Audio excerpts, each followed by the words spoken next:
ചൂടല്ലേ, അതുകൊണ്ട് ഒരു ലൈം ജ്യൂസ് ഉണ്ടാക്കി കുടിക്കുക. ഞാനാ പക്ഷെ ഉണ്ടാക്കുന്നേ. ടേസ്റ്റ് ഉണ്ടോന്നേ കുടിച്ചിട്ട് പറയാം കേട്ടോ. ഞാൻ ഇതിന് വേണ്ടിട്ട് 3 വലിയ നാരങ്ങയുടെ ജ്യൂസ് പിഴിഞ്ഞു വെച്ചിട്ടുണ്ട്. എല്ലാവർക്കും കൂടി കുടിക്കണ്ടേ. എനിക്ക് ചൊവ്വിനെ പിഴിയാൻ പറ്റിയില്ലായിരുന്നു, അതുകൊണ്ട് അമ്മയാ പിഴിഞ്ഞു തന്നേ. പിന്നെ പുതിനയിലയും പിന്നെ ചെറിയ കഷ്ണം ഇഞ്ചിയും. നമുക്കിതെല്ലാം കൂടി ഒന്ന് മിക്സിയിലിട്ട് അരയ്ക്കാം. അപ്പൊ ഇതിനകത്ത് തൊടുന്നതിന് മുമ്പ് കൈ സോപ്പിട്ടൊക്കെ കഴുകണം കേട്ടോ. മിക്സിക്കകത്തിലോട്ടിനി പുതിനയില, ഇച്ചിരി ഇഞ്ചി, നാരങ്ങയുടെ ജ്യൂസ്. നാരങ്ങയുടെ ജ്യൂസ് എടുക്കുമ്പോ കുരു കളയണേ, അല്ല കഴിക്കും. ആവശ്യത്തിന് പഞ്ചസാര, കുറച്ച് വെള്ളം.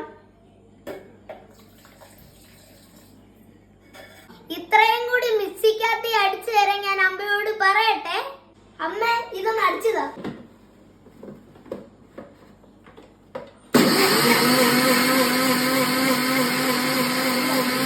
അപ്പൊ ഞാനിത് അരയ്ക്കാൻ പോവാണ്. ഷുഗർ ഉള്ളവരൊക്കെ കുറച്ച് മധുരവേ ഉപയോഗിക്കാവേ.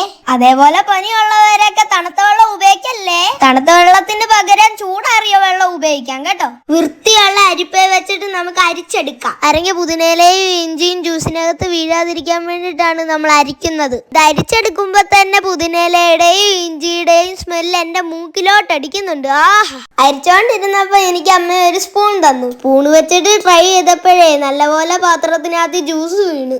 അങ്ങനെ അതേലെ ജ്യൂസ് ഞാൻ മൊത്തം അരിച്ചെടുത്തു. ഇതിനകത്ത് കുറച്ച് ഇച്ചിരി തണുത്ത വെള്ളം ഒഴിക്കാം.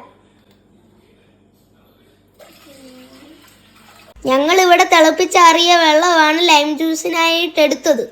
നേരത്തെ ഞങ്ങൾ കുറച്ച് ചിയ സീഡ് കുതിർത്ത് വെച്ചിട്ടുണ്ടായിരുന്നു. അതിൽ ഒരു സ്പൂൺ നമുക്ക് ആദ്യമേ ഇതിനകത്തിലോട്ടിടാം.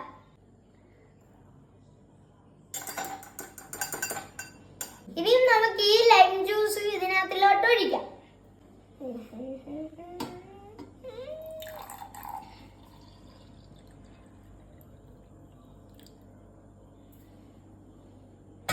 നമ്മുടെ ലൈം ജ്യൂസ് റെഡി. ഞാൻ ഇച്ചിരി ഒന്ന് കുടിച്ചു നോക്കട്ടെ.